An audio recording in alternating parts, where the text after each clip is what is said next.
What's up, dreamers? Welcome back to my channel, D. Marie Dreams. I'm your girl, D. Marie, a divorce and dream coach, an author, a professor, and a real estate investor. I want to hop on here and talk to you about reasons you may be healing wrong after a toxic relationship or after a divorce.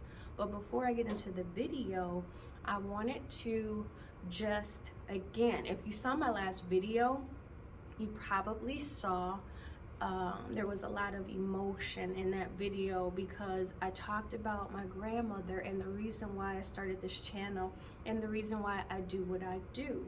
And so again, we're at the end of the month of March, and 31 years ago, just to recap from the last video, my grandmother was brutally killed as a result of a toxic relationship. So if you haven't watched that video, I recommend that you watch that video, and let's have a conversation in the chat about your thoughts on that video, because again, it's something that I have not been able to talk about for some time, basically, but I can honestly tell you that not a day goes by that I don't think about my grandmother. So I just wanted to just mention that before I get into this video. So without further ado, let's talk about ways you could be healing wrong after a toxic relationship or after a divorce. So, reason number one, jumping from relationship to another relationship immediately without taking time to heal, without taking time to analyze or think things through on maybe what caused the breakup or anything like that. Just hopping from relationship to relationship to relationship, that could definitely detour your healing process. And so again, it's not ideal that you jump from one relationship to the next without healing first. And the reason for that is because when you're broken and you're not healed, what you're doing is you're bleeding all on that other person and also on that relationship. And so what I mean by bleeding is if you're not taking time to heal your heart and to analyze what went wrong in that relationship, and also to make sure that you're avoiding toxic relationships, then you're just going to jump into the same type of relationship again. So it's so essential that you heal from that toxic relationship before jumping into your next relationship. Reason number two on why you might be healing wrong after a toxic relationship or a divorce: not analyzing your previous relationship. And so again, this kind of coincides with the first reason, because if you're not taking time to pause and you're not taking time to review what went wrong in that relationship, what was the breakdown, what red flags did you miss, when was it that the person started to speak, what was the reason, or when did the person start to disrespect you, or when did you start to disrespect them? Again, it's just really important to analyze the breakdown of that relationship. If you're not taking time to think very deeply about that, you could be healing wrong. So again, what were the signs? Did you miss them? When did this person start to raise their voice at you and talk to you in a disrespectful manner? Those are things that you really need to focus on and to analyze, because again, it's your job to make sure that that does not happen in the next relationship. So if you're not taking time to heal and not jump from relationship to relationship, and you're also not analyzing your previous relationships, that's a problem, and that could lead to you healing wrong. Reason number 3 on why you could be healing wrong after a toxic relationship or a divorce. If you are not taking specific time to go to therapy, go to coaching, and then add to that reading, journaling, listening to podcasts, listening to YouTube videos to replace all of the things that you thought about relationships to get new information and to learn more information, you could be healing wrong. The reason I say that is because you really do need to pause. You need to work with someone and work on rebuilding your confidence back up, rebuild everything that was stolen from you in that toxic relationship, right? Because that's what toxic relationships do. They steal things from us. Confidence and little bits of yourself are extracted from you when you're in a toxic relationship. And I know this because that's what happened to me. I started to lose bits and pieces of myself. And then again, as I've said in previous videos, when I didn't recognize myself anymore, I made the decision to walk away. I made the decision to live instead of to die slowly, because that's what a toxic relationship is. It's basically sipping on poison very slowly, because keep in mind that relationship stress is the deadliest type of stress that a person can have in their life. And so I had to go to coaching. I had to go to a counselor, to a psychotherapist, and I'm very open about that. I've said it so many times on different videos, but I also took the time to read and to journal and to listen to podcasts and to listen to YouTube videos. And so some of the things that I read about were narcissism. And what is narcissism? What are the flags and what are the signs of a narcissist? I had to journal. How did I feel during my relationship? How do I feel now? And I can tell you I feel completely different. And now that I'm single than I did in my relationship. In my relationship, I felt depressed and doomed and like I was going nowhere fast. I didn't enjoy life that much. Now I am feeling happy. I'm feeling happy, whole, and healed. I'm feeling liberated. When I walk into a store, I was just in Chicago this past weekend and walked into a store, and just complete strangers will say, "Oh my goodness, what is it about your energy?" And because they can feel the happiness radiating from my body. That didn't happen when I was in my toxic relationship. And that all comes from me doing the work. So you have to be willing to do the work. You have to read, you have to journal, you have to listen and get informed about toxic relationships and how to avoid them. So I highly recommend that you do these things because they're so essential. So again, if you're not doing these things, you could be healing wrong after a toxic relationship or a divorce. Reason number 4, if you're not surrounding yourself with like-minded individuals and positive individuals, you could be healing wrong. The reason for that is obviously like-minded individuals understand one another. Obviously, positive individuals are going to inject positivity into your life and your environment.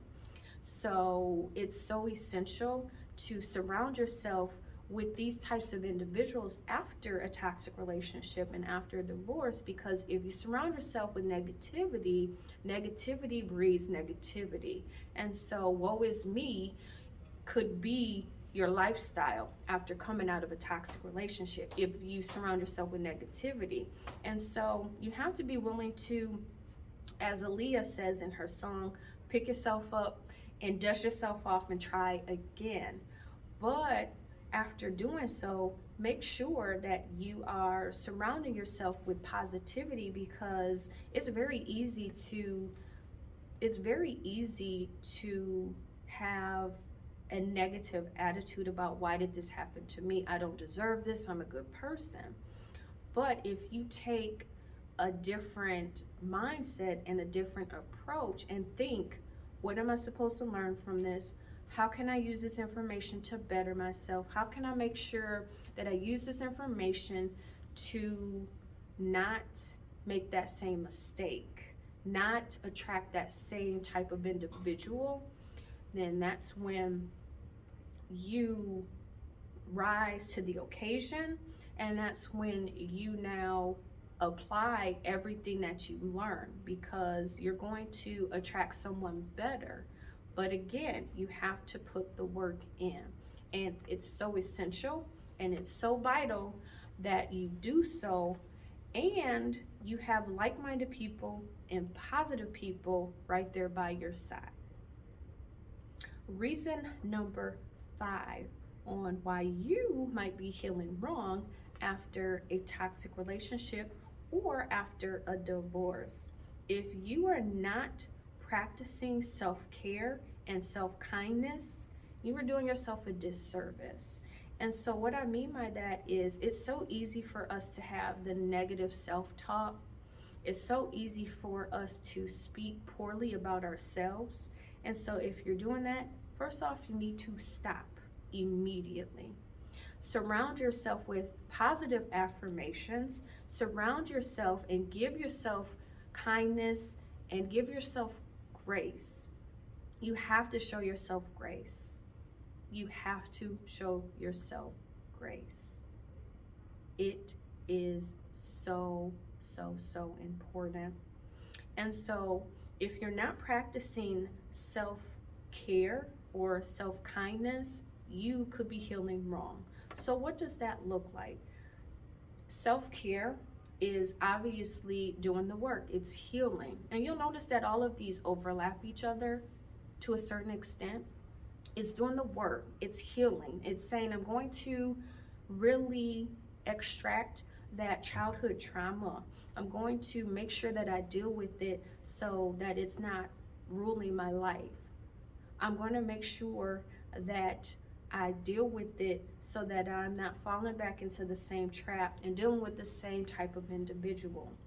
That's self-care. And then, of course, there's another layer of self-care that allows you to go out and get the things that you desire. Taking walks, being out in nature, buying yourself something that you enjoy. I personally enjoy food, and so treating myself to all different types of food. I mean, I can't think of anything off the top of my head that I don't enjoy eating. And so treating myself to these fabulous meals and these fabulous dinners, cooking things that I enjoy, and that's self-care. But you have to really focus on what self-care means for you. Besides food, I am a foodie. Besides food, I love walking out in nature. I love just being in nature. I love traveling. I love journaling.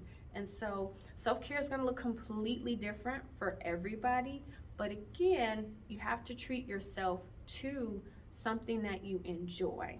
It's so essential in the healing process. And again, like I said, treating yourself with the utmost respect instead of the stinking thinking and thinking negative and speaking negative to yourself. Change that, get rid of that, and replace it with positive thoughts. I am worthy. I am enough. I am beautiful. I am a multi-millionaire. I will be a millionaire in 2022. I will be the first millionaire in my family. I am blessed. I am a blessing. I will be a blessing to my family. Those are just a few examples of I am affirmations and some of the things that you need to say to yourself. And again, I am affirmations are going to be different for everyone. But again, it should definitely be part of your self-care routine. I say I am affirmations every morning. If I forget for some reason, then I say them to myself every night. I record them in my phone so I can pull them up and sometimes throughout the day I might glance at them as well. So I highly recommend that you do something like that as well, because I am affirmations along with self-care and self-kindness are definitely important on your journey. And if you're not doing those things, you could be healing wrong. So that's it. Those are all the ways that if you're not doing these things, you could be healing wrong. And so I want to challenge you to make sure that you are doing these things, to make sure that you are basically healing from your toxic relationship. So I don't know, let me know. Let me know in the chat. Did I miss something? Are you trying these things? Maybe you're doing something completely different, and that's cool too. Just let me know in the chat what you're doing and what you think of these things. Hopefully this video has helped you, and I am available for coaching calls. Let me know if I can help you, if you need a plan for self-care, if you need a plan for healing after a toxic relationship or a divorce. I am definitely available so that I can get you, so we can work together and get a plan so that you can live your best life moving forward. Also, if you haven't checked out my divorce healing recovery course, you are definitely missing out. If you recently were divorced, or if you've been divorced for a while and you still find yourself struggling to move on, I highly recommend this course. These are all of the things that I did to get through my divorce 2 years ago, and I recommend that you reach out to me for more information on that course. Sign up if you need assistance with moving forward, so we can get on the path to helping you create your best life. So I hope this video has helped. I can't wait to read your comments and your thoughts about these healing strategies, and I look forward to seeing you in the next one. Until then, keep healing.